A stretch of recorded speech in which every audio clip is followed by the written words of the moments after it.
Hello, welcome to the Twitch stream, YouTube stream, and wherever else we happen to be live at the moment for Hearts of Iron. I am Mordred Viking, and I'm joined here today by... Jonathan, or Devil on the forums. Right, yes, I do also have another name, which is Gareth, which is not the forum name. Anyway, we are here to show you No Compromise, No Surrender. Yeah. Particularly... Japan. There you go. So do you want to launch in a little bit about what people can expect to see today, and then we can go from there? Yeah, so today we're mostly going to be showing off some of the stuff for Japan, the content that I and PDX Danne have worked on. And we're mainly just going to, show anything that you want to see or just do some gameplay, really. Cool. Then, yeah, let's jump in. So first of all, we wanted to show you the loading screen, which I can't do because, there we go. The loading screen. Yeah. Because it's actually kind of cool. It's a very good loading screen. Yeah, I do like this one. The Crash Zero, the air battles going on. And for those of you who are particularly eagle-eyed, here's a challenge for you. If you're on the forums or whatever, after this, point out to us which one of those planes, and there is one of them, that is actually Filipino. Exactly. That's the most important plane. Yeah, you can find the roundel somewhere in there. Yeah, exactly. Okay, so let's do this. Yeah. So single player. Mm-hmm. Then we have Japan here in the new loading screen. We should mention that this is still work in progress, as everything that we are showing you today, particularly the Philippines flag that's currently lingering a little lower than the others. We're reworking that GUI to make sure that all of the different flags can be given their moment in the sun. Exactly. So, let's just load on in, shall we? Let's do it.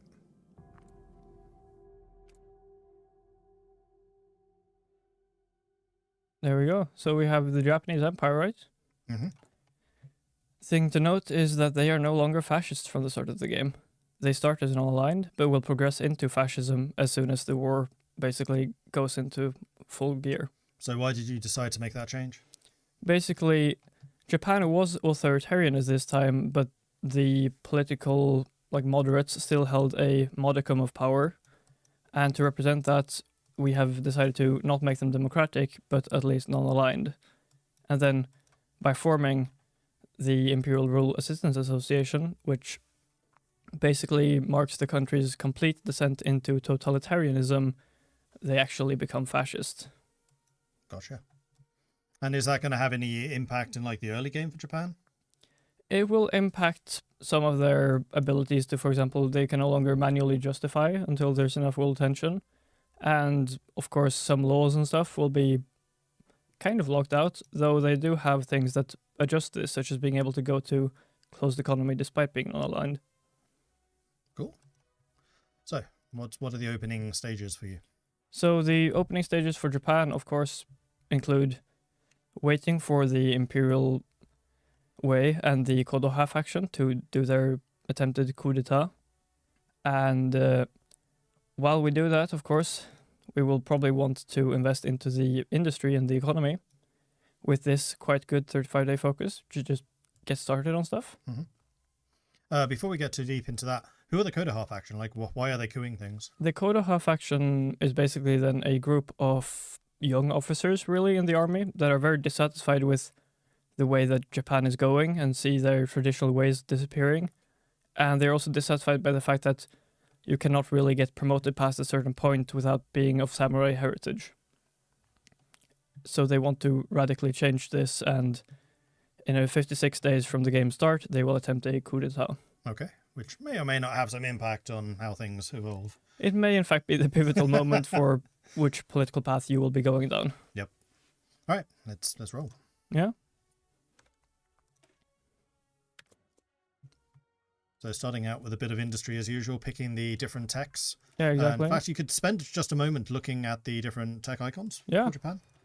So, of course, we have the regular stuff here. I'm sure you're all mostly familiar with all of this. Of course, we have the new Rangers down here that's been discussed in the dev corner.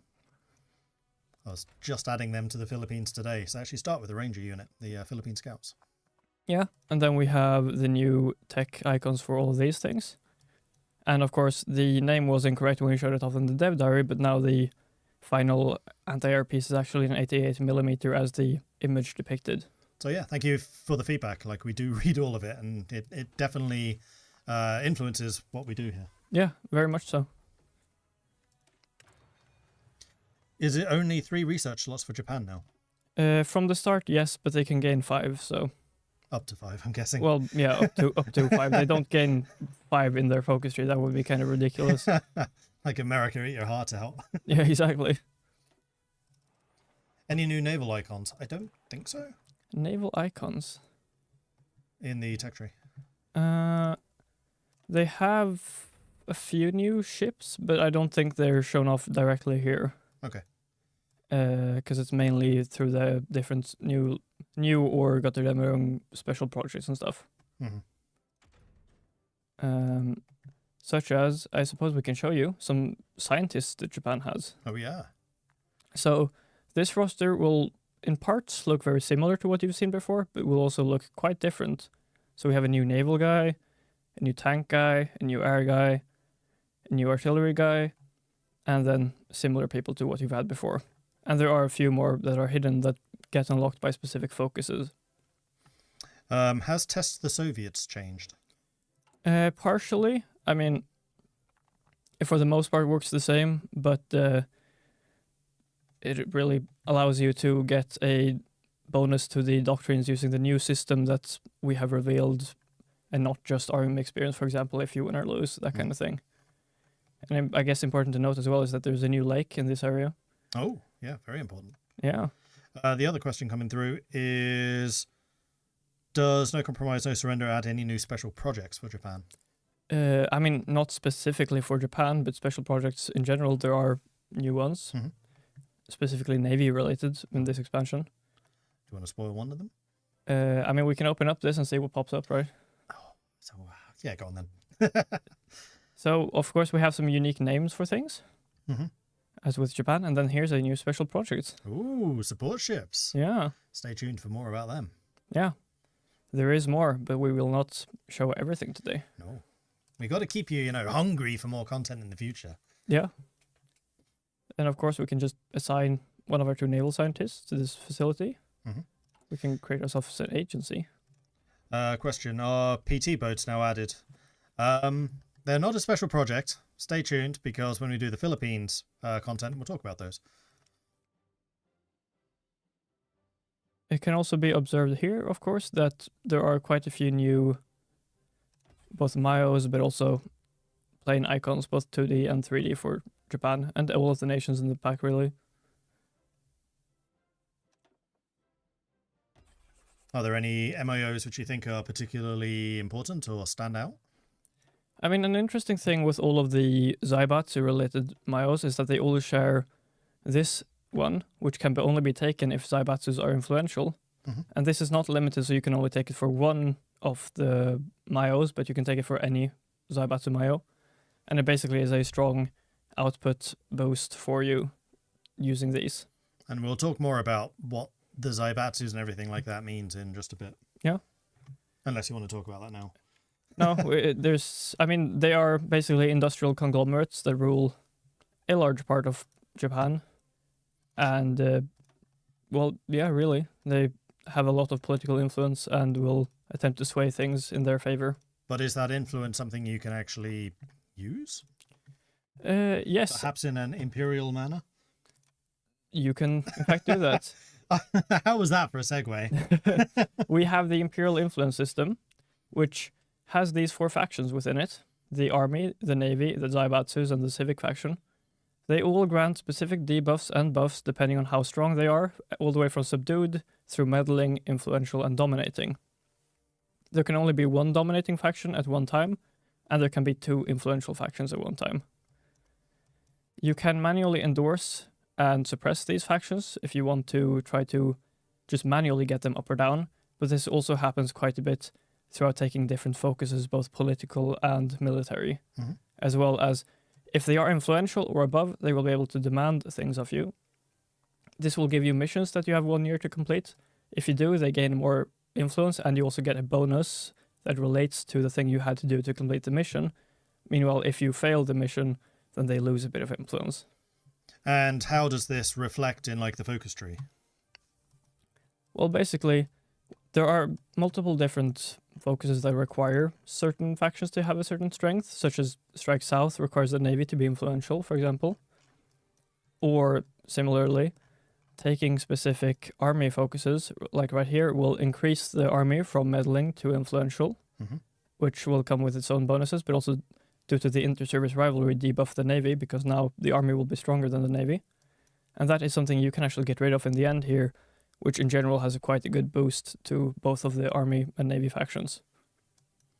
But it's more than that. Like if you have certain levels of influence, when you take certain focuses, the effects change.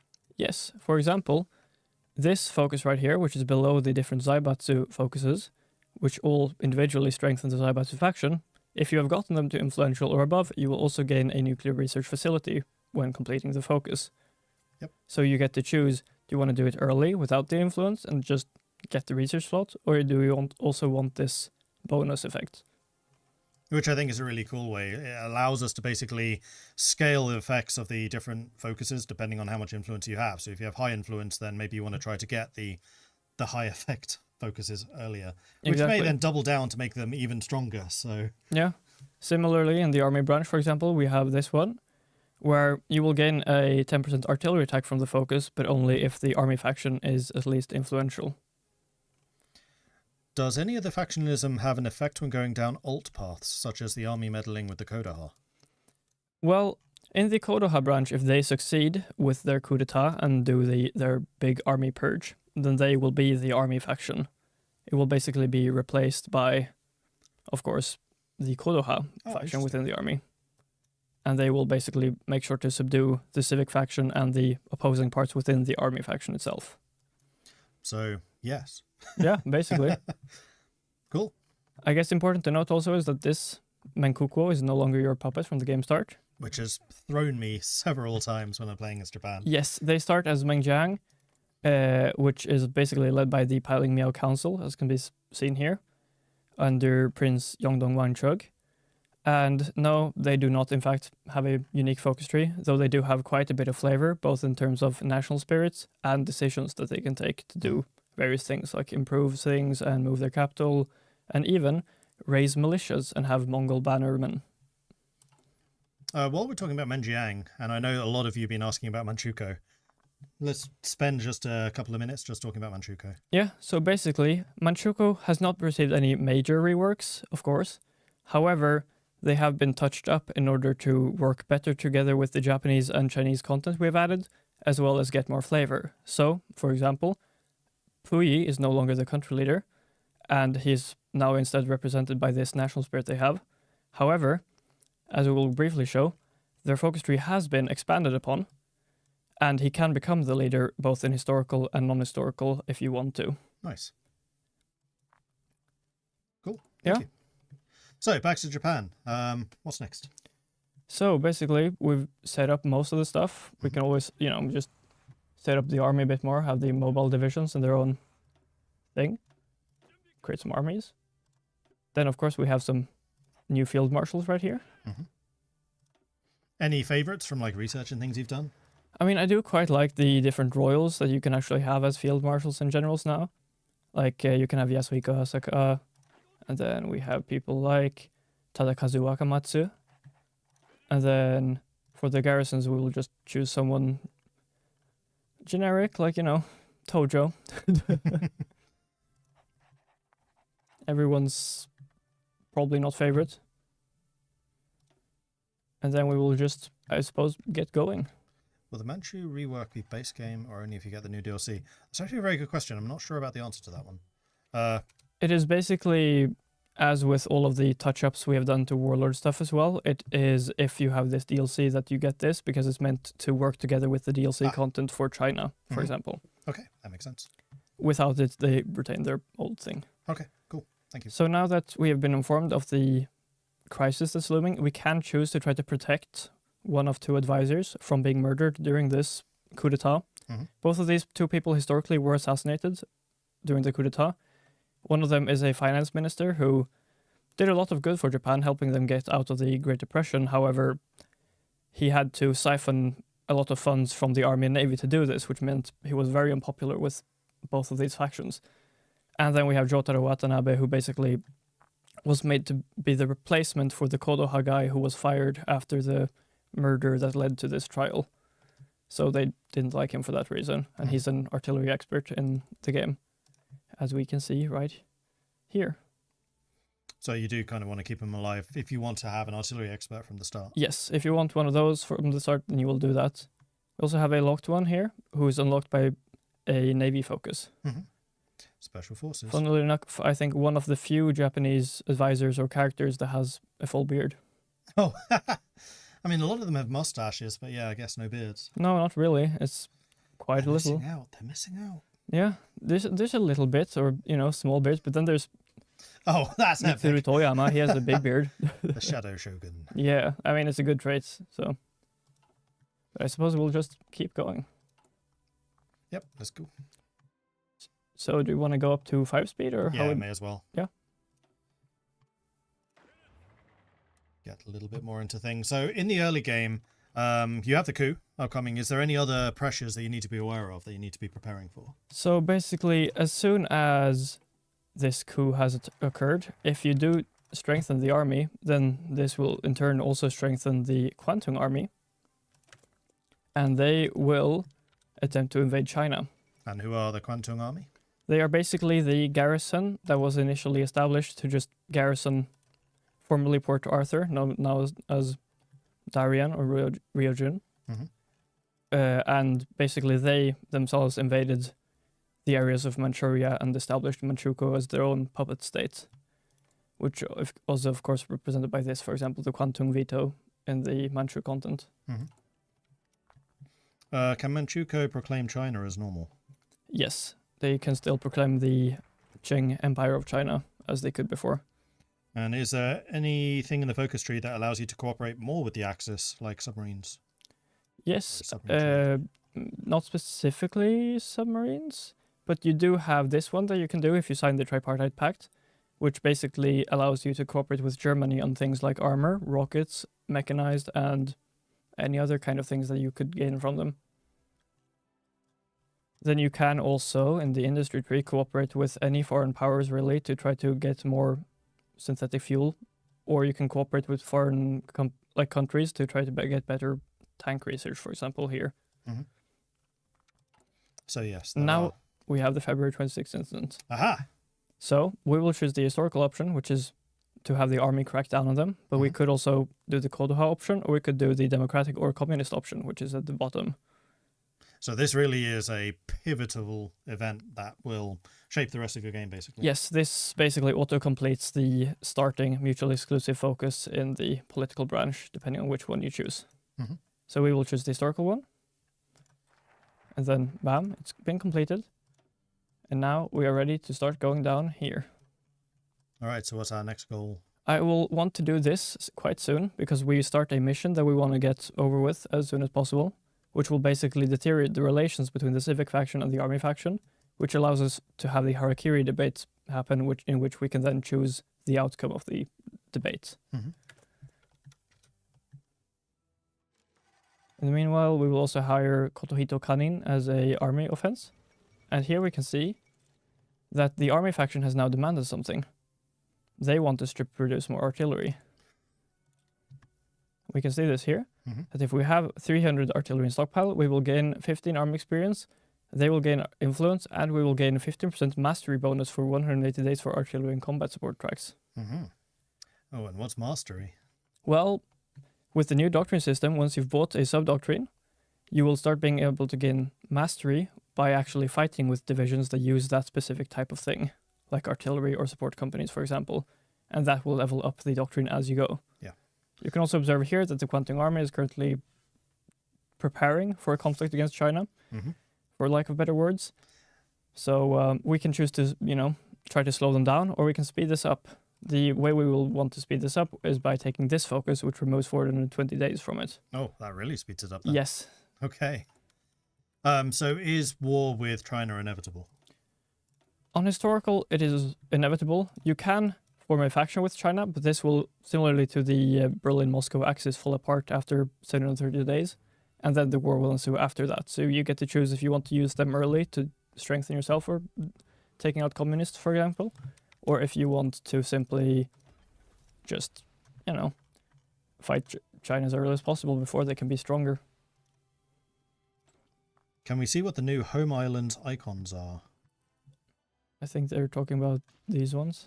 Yes, those. Those are the new island designations. Strategic locations. Strategic locations. Thank you. That's the one, I think. Yep. So yeah, let's take a look at like Iwo Jima and Okinawa. And all Yeah. that. So if you look at Iwo Jima, for example, this is a province-based thing, and in this case, it increases the amount of coastal forts that can be located on Iwo Jima by 2 from the regular amount, which we can see here. It is level 8 instead of 6, which it would usually be on planes.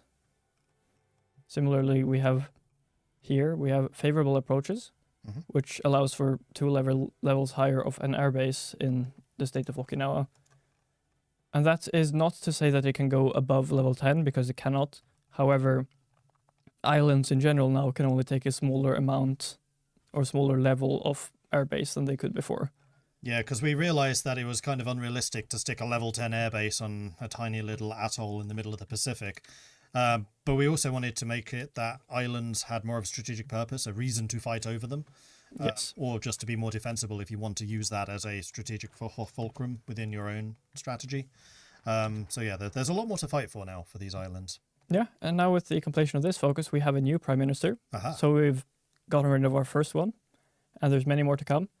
This has activated the breaking point mission, which will be completed in 265 days. However, we can choose to make this happen 70 days earlier if we want to spend 50 political power on it. Basically, this event happening will allow us to choose any of these. Do you think we should? I think it could be fun, yeah. Yeah, let's do it. We'll do it. We have the power to add more political power if we need it. In the meanwhile, we will revisit the 21 demands and basically start looking at China for potential expansion. So what are your plans for invading China? Like, what's the pro tips here? The pro tips is China will usually stack a lot of troops on the front lines, so try to naval invade to get around their initial lines. And now we will do what we need to, which is to try to puppet Manchukuo, because that will be very useful to us in the coming war. Yeah, otherwise you get this really narrow choke point through which it's almost impossible to attack. Especially since these guys can actually end up joining the United Front if you have not secured them early. There is that too, and it has led to the entire encirclement and destruction of my Japanese army once. Yes, Oops. indeed. So here we see they submit. And now they have a very familiar face in charge. Ah. According to himself at least, direct descendant of the Borjigin clan of Genghis Khan himself. So, But how do you pronounce his name? this guy? Mm-hmm. Prince Demchug Dongrub. There you go. That's actually quite good. Yeah. See? Then we will probably want to do some more industry. So we can get 3 civilian factories. The one of them goes to Manchukuo. But since there are puppets, we will likely be able to gain this one or another one that pushes over the limit of the puppet threshold. Has Japan's starting navy composition changed? A very slight amount, but it hasn't been drastically changed, is the short answer. Sure. How has the starting balance for the Sino-Japanese War started since the current DLC? Does Japan usually need to declare later, as the war with China now balanced to last a lot longer? There's a lot to that one. Yeah, there's many questions in one, basically, but there's ongoing balance to try to make sure that it works as intended. We're literally working on the balance at the moment, trying to get that working in a good way. I know that Daniel's sitting upstairs working on that right now. As we speak, basically. Yes. Because just to give you a little bit of the insider stuff, we've realized that for some reason the AI abandoned the Southern Front. We now know why, and we're working on fixing that. But it really threw off all of our tests. So we run tests every night, and we were seeing Japan's winning this really, really easily. Like, what's going on here? And then we actually did a multiplayer Japan versus China, and Japan got obliterated by the Chinese. It's like, where's this discrepancy coming from? Yeah, why is this happening? And then we realized it's because China just abandons one of their fronts. So yeah, there you go. It's one of the little gremlins we have to deal with in development. Yep.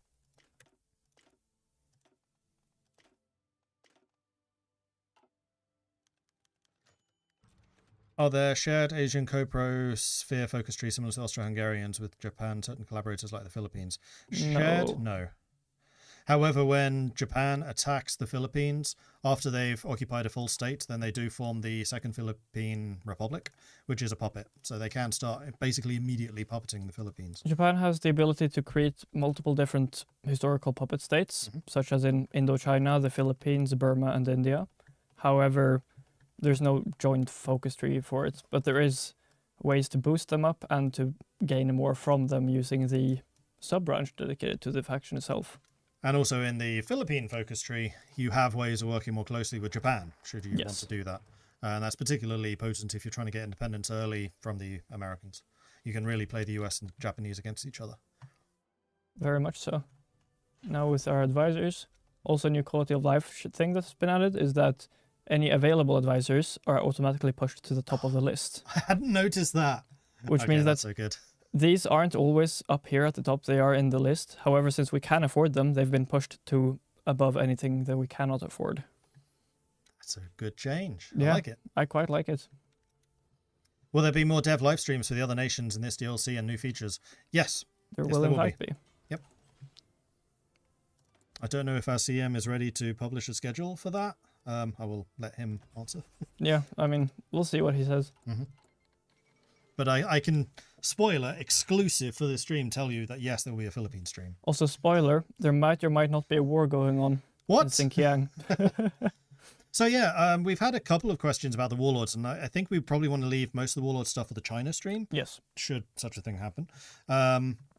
But like, what are the new ones? Let's just go very quickly over who the new people are. Yeah, so we have the Hebei Kahar Political Council, or as it's displayed just on the map, Hebei Kahar, which is led by a guy we don't yet have a portrait for, but it's in the works, called Song Jiyuan, the Northern Bastion. Then we have the Shandong clique out here, led by Han Fuju, an unreliable opportunist. We have Shanxi, of course. We have the Chinese Republic. We have an army under Zhang Zhuoliang, the young marshal, who has sadly disappeared because the Xi'an incident happened and they were properly punished for it. We have a usually independent Guangdong clique that gets puppeted through the Liangguang incident quite early.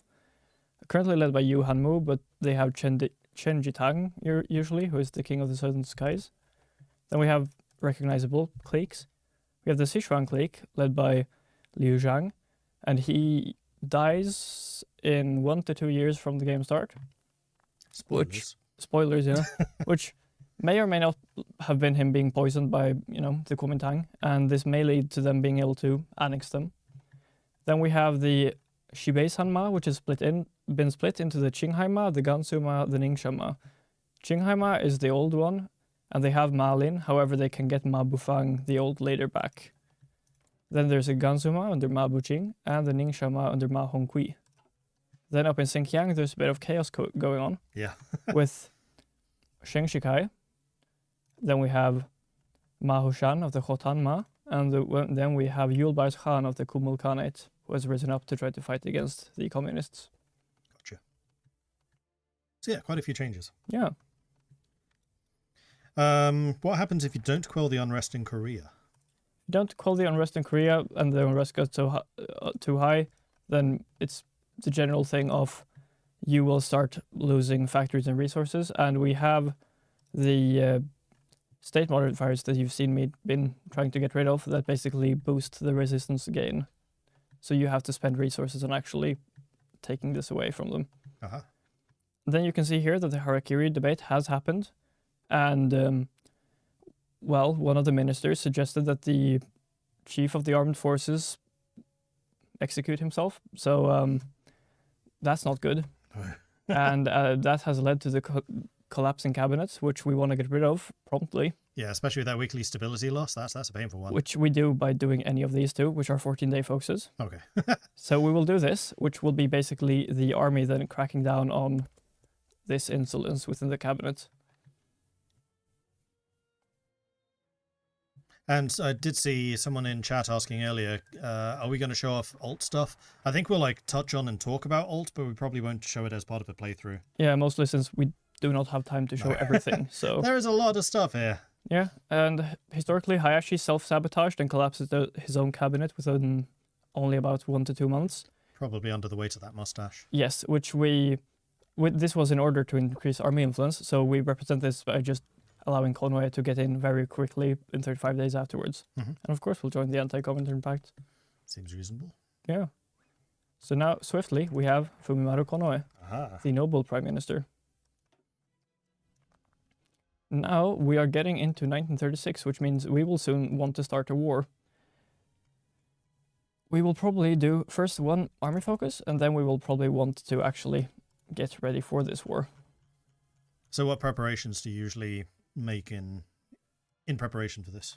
Well, it varies a bit depending on what strategy I want to try, because there's quite a few ways to try to win this. But usually naval invasions are kind of the key to victory. So we will want to prepare the army here to actually fight up in the north, but we will probably be splitting off this one and a few regular infantry divisions to actually start preparing for a naval invasion of the Chinese. We can do this under Masanobu Tsuji. Also, we had a response from the community team. At the moment, we are not showing the schedule. We want to keep it close to our chest, but we'll be announcing weekly. So stay tuned for regular updates throughout the weeks, basically. Yeah. What we're doing and when. I will just very, very quickly do a very basic reorganization of the Navy, since all I really want to use it for is to just gain some naval dominance to, well, naval invade. I will just select all of the air for now, since we don't have time to actually micromanage everything, and just say half there, a little bit there. It's fine.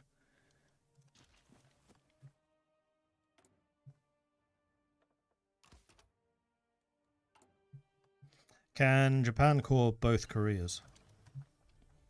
Depends on which political path you're going down, but historical Japan cannot core Korea. Mhm. The one historical Japanese cores that they can attempt to gain are more focused on the Pacific territories rather than inwards towards continental Asia, as can be seen down here with the formation of the Empire of Great Japan, where you can, for example, core Hawaii. Hmm. But I'm assuming that a certain thing would have had to have succeeded by then. Yes. Perhaps even the fall of Pearl Harbor would have had to happen. And I know that a couple of people have been asking about this. I'm saving that one up my sleeve until a little bit later in the stream. Yes. So now that we have done that, we will actually rush into this war. Okay. Getting some more of the artillery going. Yes. And then we'll probably want these sooner or later. We can also set our spies up into China.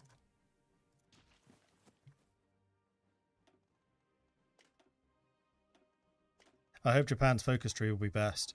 I mean, as the guy doing the Philippines focus tree, yes.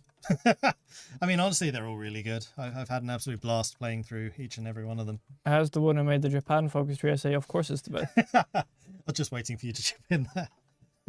I mean, why wouldn't it be, right? Yeah. I mean, it's the one we're showing off right now, so obviously it's the best. Yeah, I mean, clearly. We will do this. We'll take these forces. We'll take these forces. They will form a defensive army that will just kind of hold. Mhm. Then they will just stand here for now. Starting up your Kaiser Reich Japan save while listening to this. Nice. Good use of time. Yeah. I thought I was always more Ostasien. Shoot, what was it called? Allgemeine Ostasiengesellschaft. Yeah, that's the one. Allgemeine Ostasiengesellschaft, yeah. Although they were merged into the League of Eight Provinces more recently. Yeah. Recent being 2-3 years ago. That's still recent, guys, right? But we do love our mods here. Like, we do very often play them. Yeah, good. Modding Indeed. team are very, very, very, very And I suppose very good. important to note here as well with the Marco Polo Bridge incident is that you automatically call in both of these two northern puppets. They do not get a Nice. choice, unless, of course, they've done assertiveness in the Manchukuo focus tree, then they do get a choice. Mhm. Also, due to the Quantum Army doing this mostly without the government's approval, you will start off with a very small debuff to kind of represent this. And the war declarations are instant. Okay, coin trader, I will take that bribe. I will play the Philippines if Mordred answers how the battle line cruiser MIO has changed. I don't know.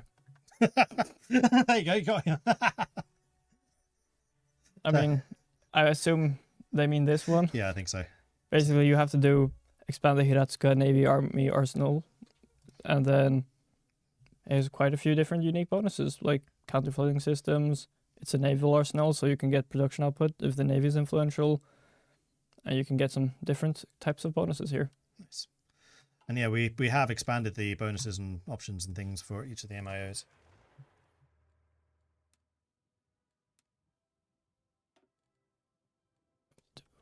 This, we'll just say go south, please. Ambitious. Yeah. I want this bit of China. Yes, and then just to, not be totally suboptimal, I'll just put our... Right, we have new admirals as well. Aha. Quite a few different ones. Bold Admiral. Who was that? This guy? No, Chuichi Nagamo. Bold. Oh. The one with the flame icon. This guy? Yeah. Oh, cuts corners. And bold. Ah. But Wait, both? Yeah. I have a new favorite admiral. That's very much his thing. Tamon Yamaguchi. Those are the two strongest traits by quite a long way, in my opinion. Yeah.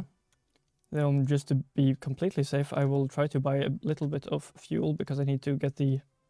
Not that Quite much. a bit. Buying the entire reserve of the Soviet Union. Just a little bit, Just a bit.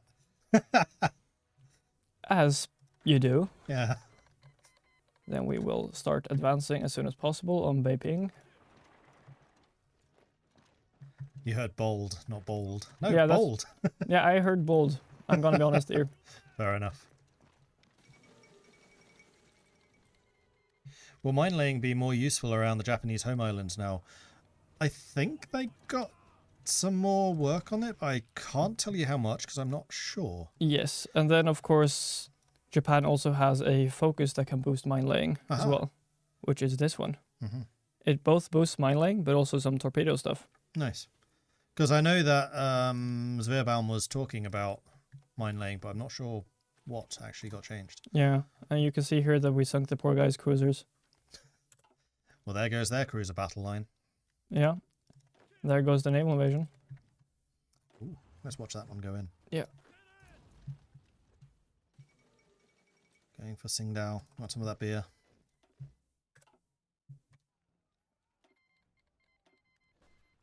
There we go, we've landed. It's always difficult reaching the keys when they're halfway across to you. You can move it across, you know. I can, but too much work. How does surrender work for the Warlords? They have some kind of modifier making them less willing to surrender? In general, as you can see with Hebekahar, we took Beiping and Tianjin, which meant they capitulated. But of course, that will mean that the Chinese will rapidly retake everything in here. So we are moving in. We should probably also put this army on here as well. That's also kind of historical, because wasn't there like a demilitarized zone almost around Beiping? Yes, basically this general area was demilitarized as part of the Heo Umezu agreement, which basically allowed for the Japanese to set up a buffer zone that the Chinese couldn't really defend if needed. What is your favorite country to play? That's actually a very difficult question. It would probably be Hungary, Okay. I think. I mean, I do very much enjoy playing Philippines for myself, but my favorite's still Belgium. I really, really liked Belgium.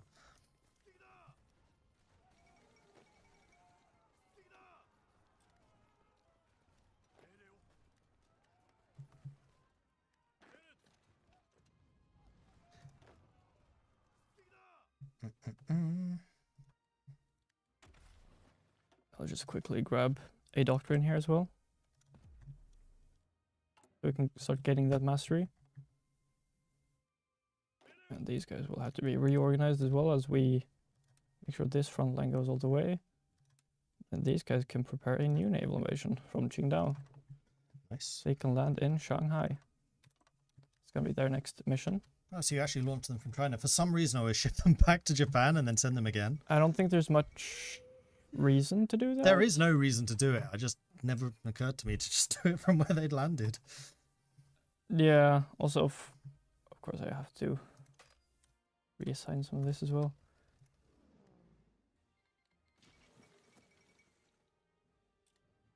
And at this point, we are at war with basically all of the Chinese United Front. Mm-hmm.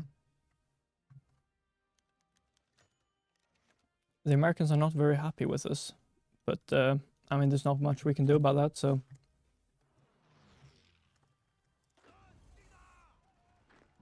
have to take these supply hubs and these ports as well.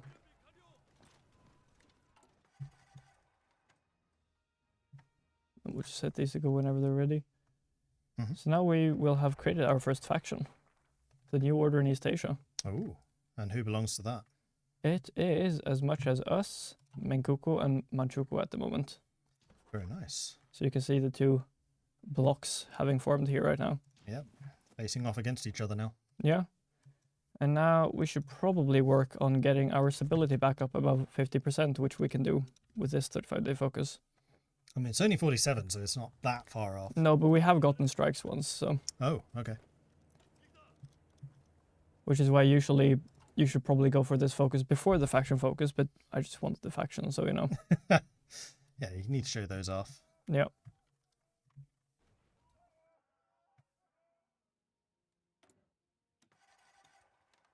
Buying some more resources. Yep. Oh, yes. Someone mentioned earlier that the trade screen has changed. Yes, it has. Yeah. It got some good UI love there. So it's a little bit better laid out. The information, I think, is in better locations. It's added coal, which is another resource. And actually, let's take a quick look at like Japan's coal usage. Yeah. So if we hover over our industry here, we have a new tooltip that shows everything. Mm-hmm. Also shows us how many naval dockyards we have and in use. And we show that based on this amount of factories, we use this amount of coal, and then we have another 55 available coal. So for the moment, we're okay, but the more you industrialize, the more coal you use.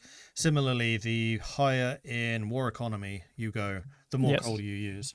So there's actually a reason to demobilize if your coal usage gets too high. Yes, or of course, if you just want to tank the production benefits, or rather non-benefits of having too little coal. And having too little coal can get really quite punishing. So you got to make sure you keep those supplies up, whether it be through trade or conquest. Indeed. This should soon... Yeah, it's halfway through. Mm-hmm. As we're playing as Japan at the moment, and Japan does have a navy, do you want to talk a little bit about the naval dominance system? Yeah, or perhaps you could take it away? Yeah, being the navy guy. Yeah, you want to take the wheel? I will take the mouse and the wheel that is on the mouse. So yeah, naval dominance has changed. The way that the missions work has also changed a little bit. We can see that there is currently the overlay over the LOC, showing that we currently have dominance there. That is where our fleet is currently deployed. Yes. Dominance works similarly to supremacy, but it's definitely not the same system. For one, it rises significantly slower, and it really is more of a tug of war between the people who are interested in getting supremacy. If you establish dominance in a naval region, then you will gain a couple of bonuses, like I think you get spotting bonus, and also the number of convoys going through those sea zones is reduced, which means you have less targets for submarines and the like. You also require dominance on the coastline for wherever you're trying to do a naval invasion. So we just established dominance so that we could get the naval invasion going. Yes, exactly. So that's why we're building it up, so we can actually use that. Yeah. I guess important to note is that this has been slightly reworked as well, so that you can see what actually adds dominance, multiplies your dominance, reduces enemy dominance, or just protects your stuff. I think. Yeah. So the different missions. There is still some interplay, but we know that the mission system was quite confusing for a lot of players. So we've tried to really not simplify this, but make it more approachable and understandable. If you go back on that. Yeah. So the four main dominant interaction missions is you have the patrol, which is your main way of increasing dominance. Patrol is also your main way of spotting enemy fleets, and is also actually now like your main combat system. So you want to add combat ships, not sheeps, to your patrol fleets. Then to support the patrol fleets, and as a force multiplier, you have strike fleets. This is generally where you'll add your like big bruisers, your battleships, your carriers, your battle cruisers, that type of thing. And the role of the strike force is to be called in if there's a battle going on. We do now have a set of priorities, so you can say what your strike force should actually fight against. So previously, for example, your patrols could have been fighting against submarines, and the strike force gets called in because it's a naval battle going on. Yes. You can now tell them, don't do that. So you can basically say, okay, this is the size or the type of enemy ships that we want you to be involved in. So you have a lot more control over the strike fleet, which is, I think, one of my favorite changes. That's really, really good. Then we've got convoy raiding, which works very similar to convoy raiding previously. However, it will now also reduce the dominance of your opponents in whatever sea zone that you're doing it in. This is particularly useful for surface raiding, because not only are you actively reducing their dominance, but you're also targeting their ships that are probably in the patrol fleets. So there's a lot more conflict being built up there. And then to counter that, you've got the convoy escorts. These are generally your destroyers who are sent out to protect the convoys that are traveling around. Yes, in fact. Yes. So as soon as this is done, I will do the first strike south focus, which will allow us to not execute, but see and prepare the Pearl Harbor raid. There was one other question which I've seen once or twice and I haven't answered yet. Carrier stacking, is that still a thing? I don't have the answer for you right now. I will get that for you next time we stream, though, because Yes. I want to make sure I have my the answer correct. So I'm not sure. I know it's been looked at. I know that carriers have had another look, but I'm not 100% sure how that works right now, and I want to make sure I answer that correctly. Also, cool thing to notice, we have new 3D molds for the Manchukuo units as well, such we as do? these irregular Mongol bannermen, for example. Ooh. And then we have some cavalry of different kinds. So is that for all of the warlords or just a few of them? A few of them. Mainly, for example, we wanted to add unique models for Manchukuo, since they didn't have anything, and they are a puppet of Japan usually throughout the war, so they will be seen on the front lines a lot. Mm-hmm. We will do the first Nanshin focus, and then once that's done, we will be able to prepare, though not launch, the Pearl Harbor raid. And it seems that the Yellow River has been blown. Oh dear. We'll just push these out. They don't need training. Who needs training? More troops. Jump to the front line.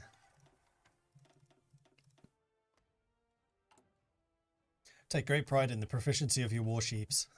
I'm very glad to hear that, Booster. Very glad. Can we have a peek at the naval focuses for Japan? Yeah, sure. I mean, we have the naval branch over here. And the first one is 3 naval dockyards in 35 days, and also unlocks and improves a Mayo. Then the other initial stuff is getting more dockyards and the special projects bonuses and such, or to prepare marines and other kind of things to try to strike south later on down the line. Mm-hmm. Then you choose if you want to focus on battleships, carriers, or a bit of both. And that allows you to go down the Tsushima-class battleships or the Yokosuka Naval Air Technical Arsenal, and then the Mine Warfare focus. And then you can do the Kido Butai, and you can gain a bunch of ships that are 85% complete, I think. And this depends on which of the earlier choices you've done here. Mm-hmm. Either some Yamato classes or some big carriers, Shokaku, or anything in between. Then you have some other different bonuses, and for example, better repair and refitting and ship recovery. Until eventually you can get, for example, a big bonus to naval nuclear engines for ships. Nice. And then if you've gone down the army stuff too, then you can combine the nuclear research efforts and then eventually end the inter-service rivalry. However, this requires the Navy and Army faction to be in an equilibrium, so both be on the same level of influence within the Imperial influence for you to take it. So we wouldn't be able to do it right now because the Navy is meddling and the Army is dominating, for example. Mm-hmm. And can you show a little bit of the Army and the Air Force ones as well while we're here? The Air Force starts out with getting you some mills and unlocking an industrial concern. It also gives you some different bombing bonuses and torpedo and port strike bonuses, as well as allowing you to get just better agility on your fighters using the aluminum alloy that they developed at the beginning of the war with Jiro Horikoshi, the designer of the Zero, as a scientist. Then you can also get some escort efficiency. And you can choose between long operational range, which gives you some more air range, which is always good. Or you could go for more air defense, less air accidents, and you might be able to prevent someone from dying, as they may have historically done while in an airplane. A certain someone, yeah. A certain person. Then also there's the Z Bomber project, for example, which is kind of cool, and it allows you to raid the Statue of Liberty, which, if successful, can actually temporarily reduce the surrender limit of the United States of America. Oh. So they will have a wounded national pride. Mm-hmm. Then you can, of course, have kamikaze as well. And then if they're in an equilibrium, you can unify the air forces, get rid of a bunch of penalties, and unlock a very strong Mayo trait you can apply to your plane designers. Then you can do some combined arms. You can get jet bonuses, for example, as the Nakajima Kikka, which is also a model and a production line that you can get. And then you can do rocket developments, which then leads into heat-seeking missiles, which gives you bonuses towards rocket project speeds, for example. Mm-hmm. In the army, you get military factories, then you choose if you want to go armor or if you want to go assault infantry. You get some bonuses for preparing. You get a Grand Banzai charge, which is a new tactic your units can use. And it does have some good attack. However, it does also do quite a significant amount of damage to your own units because, well, they're doing a charge. They're not really just attacking normally. Mm-hmm. Then you can do some jungle and mountaineer stuff to do with rangers or mountaineers. You can get a land warfare facility. You can lower the navy influence and gain railway guns in exchange. Oh, nice. And you can either strengthen the supply lines or do this, which has been modified to actually give you some different bonuses than just core attack and defense, as we did realize that this was a non-option, basically. Please tell me that the railway guns, considering it weakens the naval influence, is you literally stealing the guns off the ships. It is not off the ships necessarily, but you are diverting naval guns from production to big ships to, railway guns. Guns instead. I love it. That's awesome. And it does also give you a small tank and artillery special project research speed as well. So we are reaching already the end of the stream. So we've shown you the invasion of China, but there is another certain conflict that I know many of you are very excited to see. Do you think we could set that up and maybe start it? Yeah. So first we complete this focus, right? Mm-hmm. Strike south. This unlocks a new raid against Honolulu. Ooh. This is the Pearl Harbor raid. Right now, we cannot reach it. However, if we go into our navy, we go here, make sure to select carriers. Mm-hmm. Because we will want this one has carriers, so we'll put this in its own thing. Go and place them. For example, we can place them in Minatorishima. Then they head over here. We need to go into the ships themselves to make sure that we actually have the correct airplanes. These do have naval bombers, so that it should work. We'll see. And then we can prepare it. Mm-hmm. However, the launch condition is that we are either at war with the US or we have completed Strike the Southern Road. Mm-hmm. So we should complete it. Oh, you've already done it? No, we have completed the first one to prepare it, Mm-hmm. which can be done like this. Preparation time. Yep. We will quickly speed through. We do not really care about the war right now, so we'll just let this go because there's not too much time. So you will see here that it's preparing.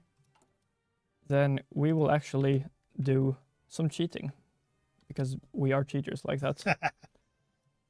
So, for example, who knows, maybe we pressure Siam into joining us. Sure. And then we prepare to strike the Southern Road, which will allow us to take this. They refuse to join us, but that gives us a second event where we will basically demand that then they will become a puppet of us because we will not accept this. So it's like, you can join us as equals. No. Okay, then you join us as a puppet. And then that one, because the next step, if they refuse this, is that we can threaten actual war and actually go and declare war on them. So they Nice. accepted this part. However, now that we've done the focus and this is prepared, we have the raid. Hang on.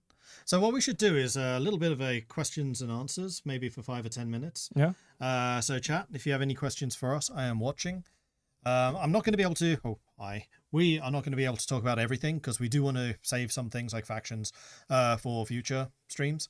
But if it's anything Japan related specifically, because we have the specialist Japanese creator here right now, so specifically Japan is what we're after. If you have any questions about that, then we can talk about that. I see a question, just resource map of Japan, so I suppose we can show that off. Sure. And also I did see that there were questions earlier to show the air map mode for Japan too. Yeah. So, for example, we start with resource rights to North Sakhalin as part of the Russo-Japanese agreement when the Soviets had won the Civil War, that Japan handed this territory back to them, but only if they got to keep their industries there. And then we have a bit of coal, a bit of here and there. Then, of course, we have the usual stuff here and a bit of added stuff here. There are quite a few coal mines over in this general area, which is why you might want to take that. Yeah, it's a big reason you want to go for that because, yeah. And then there's a little bit of stuff here and some aluminum down in Palau. And absolutely nothing of interest in that Blue Nation. No, nothing at all. And then we have some new generic prospecting for resources as well. So we can expand the oil fields in Taiwan. We can also expand aluminum stuff here. And similarly in Palau and South Sakhalin and that kind of stuff. I saw a question. How's the Navy changed at all? We talked about that a little earlier. Not really. There's been a couple of changes, but nothing really major for the Japanese fleet, that is. Yeah, and that's major feature stuff, so... Yeah. Zeros. Didn't see any information about zeros. Are they still a thing? The zero, as in the planes? Yes, they are still a thing. You can get free zero designs by completing develop new fighters, for example. You get both the zero, and you also get the Hayabusa, which is the Army's version of the zero. Are there any new Japanese home islands defense or surrender mechanics? Yes, so basically if you start losing the ring islands like Saipan, Okinawa, Iwo Jima, you will get an event where people lose trust in, for example, Tojo, who might be your leader at this point. And this will give you a ticking malus to war support and stability, which you can get rid of by immediately emplacing the Koito cabinet. However, this gives you a flat debuff to war support and stability that if you want to get rid of, you have to start doing anti-war measures, which will lead to the Kyujo incident, in which radical army officers will try to coup the government. If they succeed, you can keep going with the war. This is a choice you get to make. And if they do not succeed, then you get to do the surrender broadcast, which pieces out with your enemies. And if you're at war with the US, they get the ability to puppet you in the home islands a lot cheaper. Okay. So you can basically try to get out a bit more unscathed than you might have otherwise, for example. If you change which branch is influential, do you lose the bonuses gained in earlier focuses? Focuses do not get their previous things changed based on what happens later. However, of course, what they are when you do a specific focus is what actually impacts it, because focuses are a completion effect that happens when they are taken. So that should not be changed. What kind of puppets can you make for Japan, like the reorganized government of China, etc.? You can make the reorganized government of China. You can also make things like the state of Burma, the provisional government of Free India, the Second Philippine Republic, as well as you, of course, have the ability to release any of your starting subjects like Korea as a puppet if you want to. Does Japan core Northern Sakhalin and Vladivostok in any of their paths? They can core North Sakhalin in any of their paths, and they start with a claim on it. Okay. And this part they can core in any of the parts where they can start integrating Asian states. This is a question I know you particularly like to answer. Are there any secret focuses? There are, in fact, secret focuses, and a decent amount of them. However, of course, I will not spoil what they are. They are for you to find out. He's been building up for that like all week. He's just like, I have the perfect answer for this. It's like, yes. Next question. Any content further than East Asia helping out the Axis in Europe? We talked about that briefly. They have some focuses which allows them to work particularly with technology. Yes, technological sharing, for example, and the Tripartite Pact, for example. They can also get bonuses to try to help out with taking out the Soviets, or, take out Oceania if you want to help out through those means. That is a good question. What happens to the influence if you remove the emperor, like if you go communist? Then this is replaced by the national influence, and you have a chairman instead of an emperor. Ah.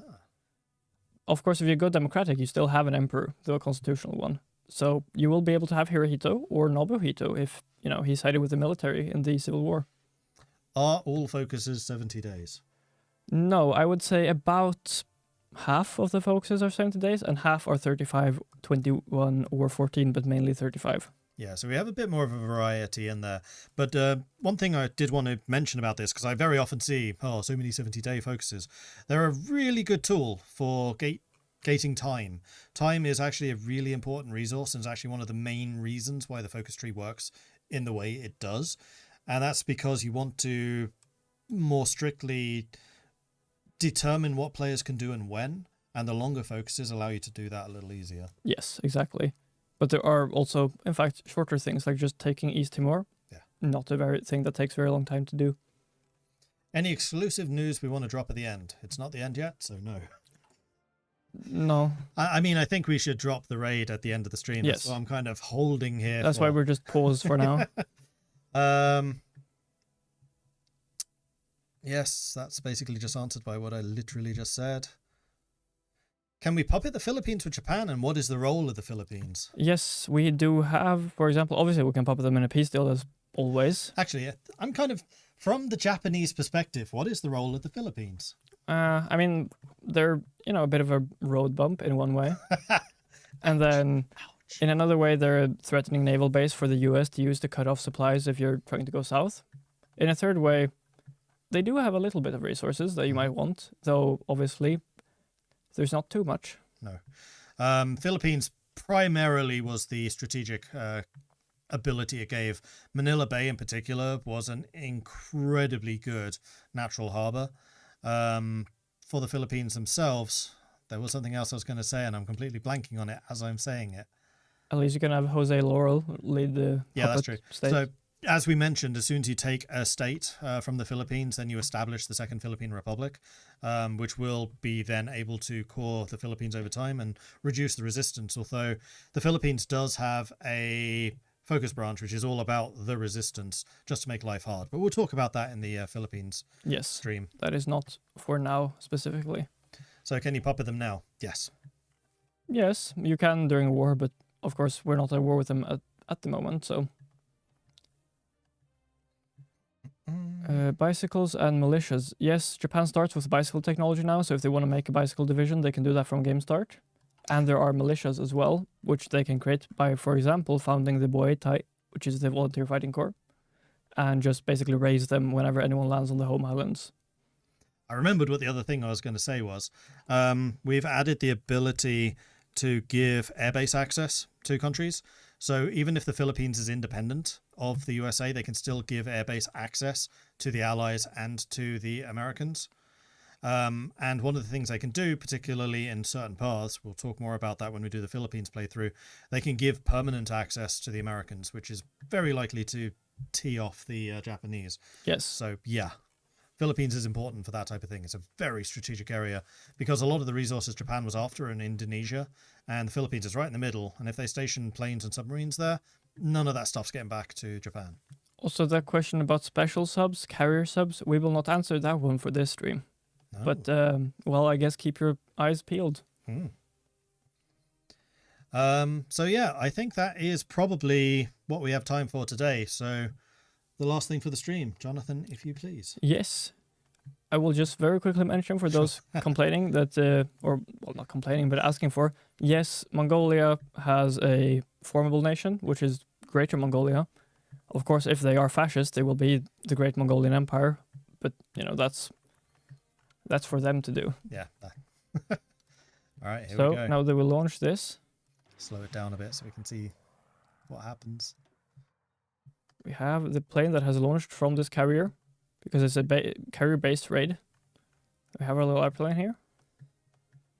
And it comes.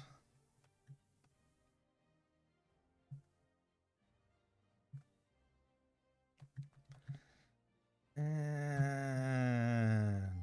boom. War has been declared. And that is the end of the stream. So thanks everyone for watching. Hope you have enjoyed this. Yeah, do you want to talk about the effects, actually? I'll just very quickly mention that they get an event, and depending on your success level of this, if it's critical, limited, or regular success, This was a success. they get a higher or more damaging debuff for 180 days, called a Day of Infamy.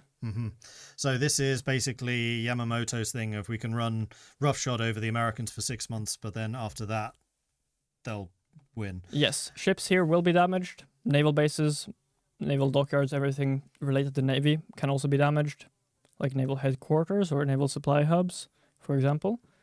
And then, of course, you gain experience, lose some stuff, and you can inflict a debuff on them for a while. Yeah, which will give you the advantage in naval conflicts for 6 months. And this is your way to, start a war with them without them,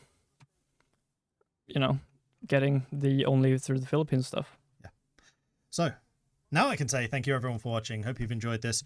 If you have, be sure to hit that subscribe button so that you get notifications when we're live again. If you're on YouTube, if you're on Twitch, then follow. We'll be back again soon, TM, probably, for some more streams. Yes. Where we can show off a few more things. Stay tuned to our social media networks and the forums, where more detail about that will appear when it is ready to appear. Yeah. That's it for me. That's it from Jonathan. We'll see you next time. See ya. Until then, bye-bye.